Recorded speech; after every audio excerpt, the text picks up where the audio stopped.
కొంతమంది మరణం పాలవుతున్నారు, కొంతమంది మృత్యువును జయించి మీ బోటి మహానుభావులు బ్రతికుండంగానే పరమాత్మను దర్శిస్తున్నారు. మరణం తర్వాత ఏం జరుగుతుంది అన్నది మీరు ఇదమిత్తంగా చూడగలిగారా స్వామి? అది ఒకసారి సెలవిస్తారా?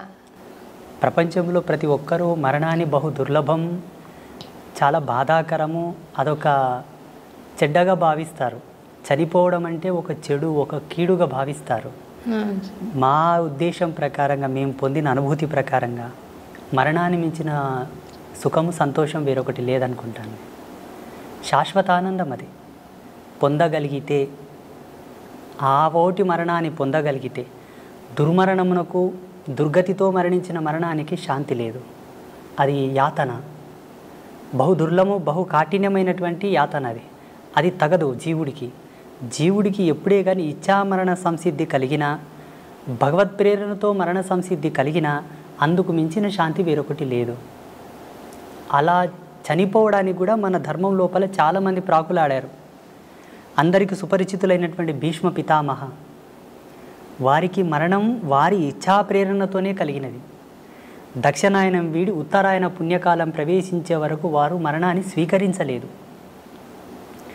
మరణంలో కూడా ఒక ఆనందాన్ని వెతికారు వాళ్ళు, మరణంలో కూడా ఒక ప్రాముఖ్యతను వెతికారు వాళ్ళు. అలా చాలామంది మహితాత్ములు, గొప్ప గొప్ప వాళ్ళు మనకు మరణం గురించి ఎన్నో నిదర్శనాలు ఇచ్చారు. ఈనాడు ప్రజాలోకమంతా కూడా మరణం అంటే భయపడతారు. మరణాన్ని గురించి భయపడవలదు, మరణాన్ని గురించి చింతించవలదు.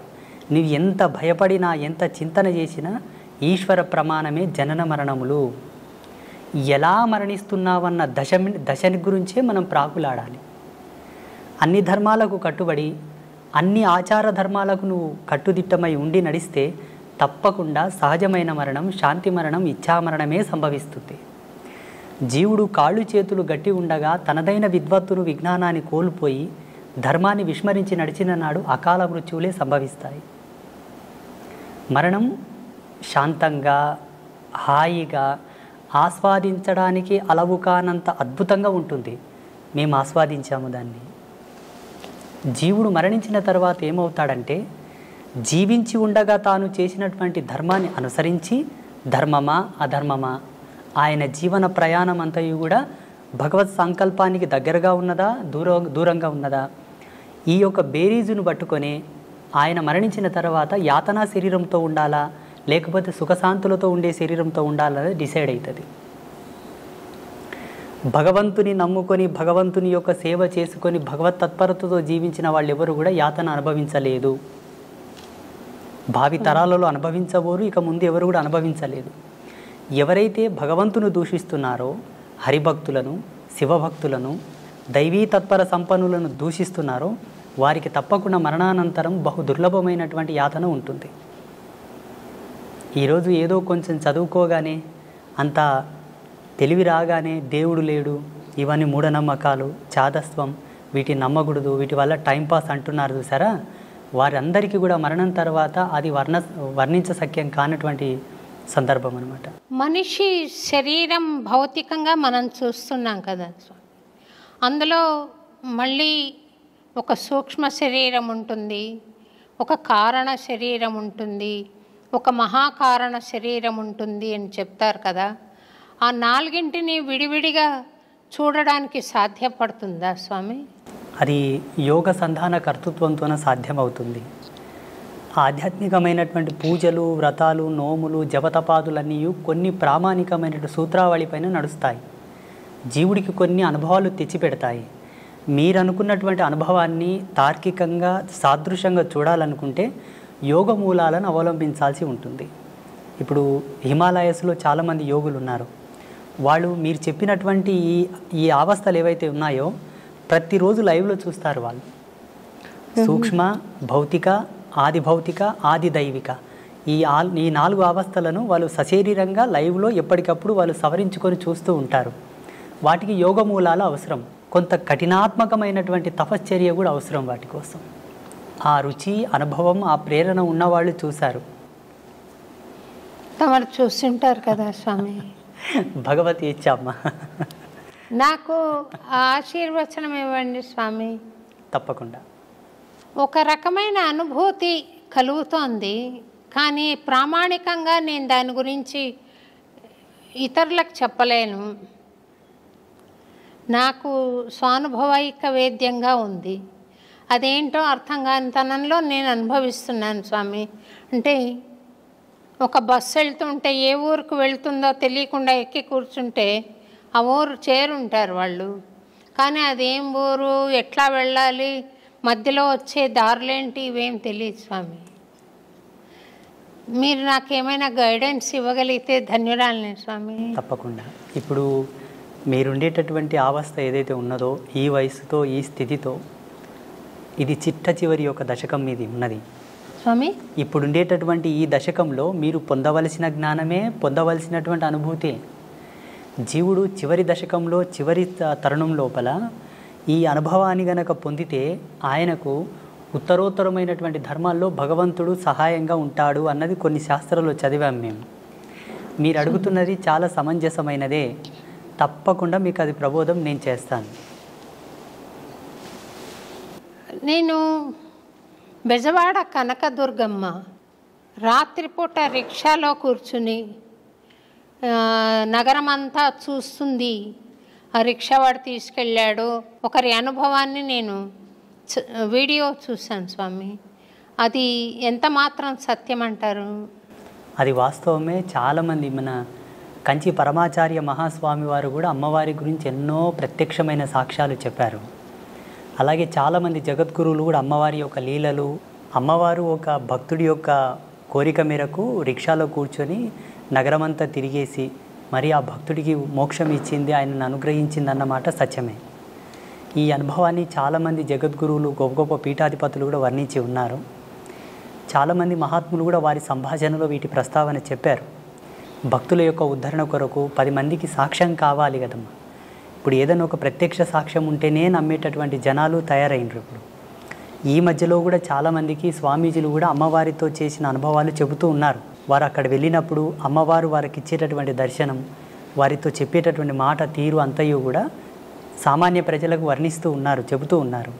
అది జరిగిన మాట వాస్తవమే, అది జరిగింది. కొన్ని సంవత్సరాల క్రితం నేను ఒక చిన్న వీడియో చూశాను స్వామి. మీరు చిలుకూరు బాలాజీ టెంపుల్కి వెళ్ళడం, అక్కడ రంగరాజన్ స్వామివారు మిమ్మల్ని భుజం మీద ఎక్కించుకుని గుళ్ళోకి వెళ్ళడం నేను చూశాను. అందులో ఏదైనా పరమార్థం ఉందంటారా స్వామి?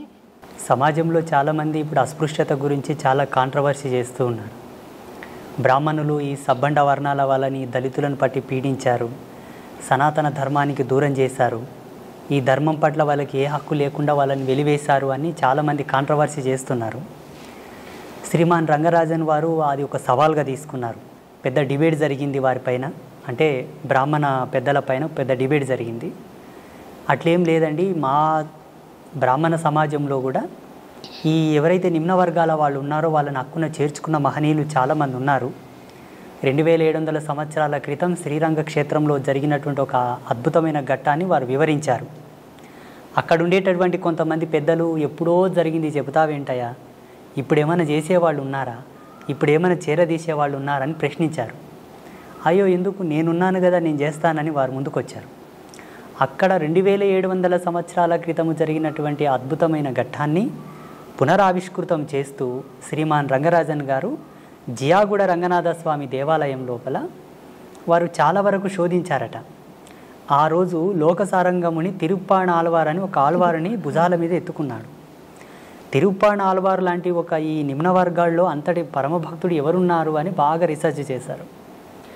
ఎవరో ఒక భక్తుడు నా గురించి వారికి చెప్పారు, అయా ఒక ఆయన ఉన్నాడు, ఫలానా విజవార గ్రామంలో, వయసు చిన్నదే, తన వరకు తను ఒక చిన్న కుటీరం ఏర్పాటు చేసుకొని రోజు తపస్సు పూజలు చేస్తూ ఉంటాడు, మీరేమన్నా వారిని సంప్రదించండి అంటే వారు నాకు ఫోన్ చేశారు.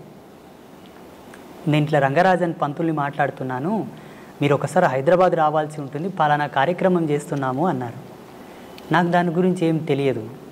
అయ్యో తప్పకుండా వస్తానండి అన్నాను. అప్పటికి నేను ముంబైలో ఉన్నాను, మా గురువుగారి పీఠంలో ఉన్నాను.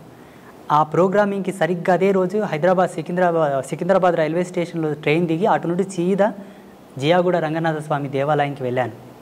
అక్కడ వెళ్ళగానే చాలామంది పండితులు, విప్రోత్తములు, బ్రాహ్మణులు, మంగళ వాయిద్యాలు ఎంతోమంది కూర్చొని ఉన్నారు. కెమెరాలు ఉన్నాయి, మీడియా వాళ్ళు ఉన్నారు.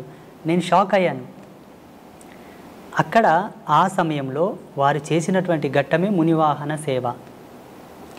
వాస్తవంగా వారు ఒక ఆదేశాన్ని, భగవత్ ఆదేశాన్ని, చిలుకూరి బాలాజీ స్వామి వారి యొక్క ఆదేశాన్ని స్వీకరించే ఈ ఘట్టము చేశారని నేను భావిస్తాను. మొత్తం సమాజానికి ఒక అద్భుతమైన మెసేజ్ అది. ఏంటి? మనసు పరిమళించి స్వీకరించగలిగితే ధర్మాన్ని ఎవరైనానూ స్వీకరించవచ్చు. అలా స్వీకరించలేని పక్షాన భగవంతుడు ఏం చేయదు, ధర్మం కూడా ఏం చేయదు కదా. ఆ కోణంలో అందరికి ఒక మంచి మెసేజ్ పోవాలని చెప్పి వారు ఆ కార్యక్రమం చేశారు. స్వామి, అయితే స్వామి, ఒక స్వాముల వారు ఆయన సాధనా సంపత్తి ద్వారా జ్ఞాన మార్గంలో ప్రవేశించి ఆయనకు ఆత్మజ్ఞానం కలిగిన తర్వాత ఆయనకు కులతత్వం ఏముంటుంది స్వామి? ఆయన బ్రహ్మర్షితో సమానం కదా స్వామి? ఉండదు. అంటే ఇక్కడ పరమహంస పరివ్రాజక తత్వం పొందినటువంటి మహనీయులకు ఏ విధమైన భేదము, భావన, చింతన, తన మన ఏవి ఉండవు. ఆ బోటి జ్ఞానులు సమాజంలో అందరూ ఉండి ఉంటే ఇంతటి ప్రశ్న, ఇంతటి సమాధానం మనకు అవసరం ఉండేది కాదు. సమాజంలో విభిన్నమైన భావాలు, విభిన్నమైన జీవన విధానాలు, విభిన్నమైనటువంటి ఆలోచన స్థితులతో ఉండేటటువంటి సమాజం ఇప్పుడున్న సమాజం. అందరికీ సమాధానం చెప్పగలిగేటటువంటి క్రియ ఒకటి జరగాలి. అందుకు పరమాత్మనే ఎందుకు ఆహుతి కాకూడదు? ఆ పరమాత్మ యొక్క భక్తుడే ఎందుకు సమిధ కాకూడదు? ఆ సమాధానము జ్వాలల్లో కాలడానికి, ఆ సమాధానపు చర్యకు ఆహుతైనటువంటి జ్వాలగా, ఆ సమిధగానే రంగరాజన్ గారు నేనిద్దరం మారడం జరిగింది. ఇక్కడ ఉండేటటువంటి స్వామీజీకి ఆ భేదము లేదు, అక్కడ ఉండేటటువంటి స్వామికి ఏ భేదము లేదు.